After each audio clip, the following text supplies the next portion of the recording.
ನಾನ್ ready, ಹೋಗೋಣ. ಇವತ್ತು ಬೇಡಪ್ಪ, ನಾಳೆ ಹೋಗೋಣ. ತುಂಬಾ ತಲೆನೋವ್ತಾ ಇದೆ ಇವತ್ತು. ಮಗಳು ಹೀಗೆ ಮಾಡ್ತೀಯ, ರೆಡಿ ಆಗೋತಿ, ಆಮೇಲೆ ಎಲ್ಲೂ ಕರ್ಕೊಂಡೇ ಹೋಗೋದಿಲ್ಲ. ಎಲ್ಲ ನನ್ ಕರ್ಮ. ಯಾಕೋ ಹೋಗಲ್ಲ ಅಂದೆ? ಪಾಪ ಎಷ್ಟು ಆಸೆ ಪಟ್ಟು ಕೇಳ್ತಾ ಇದ್ಲಲ್ಲೋ, ಹೋಗ್ಬೇಕಾಗಿತ್ತಲ್ಲ ನೀನು ಅವ್ರ ಜೊತೆಗೆ. ಇವತ್ತು ಯಾಕೋ ನಂಗೆ ಇಂಟ್ರೆಸ್ಟ್ ಇಲ್ಲಮ್ಮ. ಇನ್ಯಾವಾಗಾರ ಕರ್ಕೊಂಡು ಹೋಗ್ತೀನಿ ಬಿಡು. ನೀನ್ ಹೇಳಿದ್ದಕ್ಕೆ ತಾನೇ ಅವಳು ರೆಡಿಯಾಗಿ ಬಂದಿದ್ದು. ಈಗ ಕರ್ಕೊಂಡು ಹೋಗಲ್ಲ ಅಂದ್ರೆ ಚೆನ್ನಾಗಿರಲ್ಲ. ಕರ್ಕೊಂಡು ಹೋಗು, ನೀನಲ್ದೆ ಇನ್ಯಾರೋ ಅವಳು ಕರ್ಕೊಂಡು ಹೋಗ್ಬೇಕು. ಇವಾಗ ಅವಳು ಕೋಪ ಮಾಡ್ಕೊಂಡು ಹೋಗಿದ್ದಾಳೆ, ಇನ್ನ ಅವಳನ್ನ ಮಾತಾಡ್ಸಕ್ ಆಗಲ್ಲ ಬಿಡಮ್ಮ. ನಾನು ಅವಳ ಹತ್ರ ಹೋಗಿ ಮಾತಾಡ್ತೀನಿ, ಅವಳು ಖಂಡಿತ ಬರ್ತಾಳೆ. ನೀನ್ ಹೋಗಿ ರೆಡಿ ಆಗು. ಆಯ್ತು.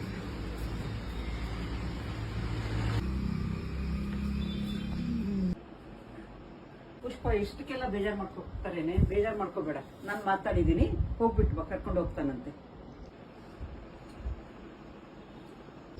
ಆರಾಮಾಗಿ ಸುತ್ತಾಡ್ಕೊಂಡು ಏನಾದ್ರೂ ತಿನ್ಕೊಂಡು ಬನ್ನಿ. ಮಗುನ್ ನಾನು ನೋಡ್ಕೊಳ್ತೀನಿ, ಚಿಂತೆ ಮಾಡಬೇಡಿ. ಆರಾಮಾಗಿ ಸುತ್ತಾಡ್ಕೊಂಡು ಬನ್ನಿ. ಸರಿ ಅಮ್ಮ, ಬಾಯ್. ಬಾಯ್, ಹೋಗಿ ಬನ್ನಿ.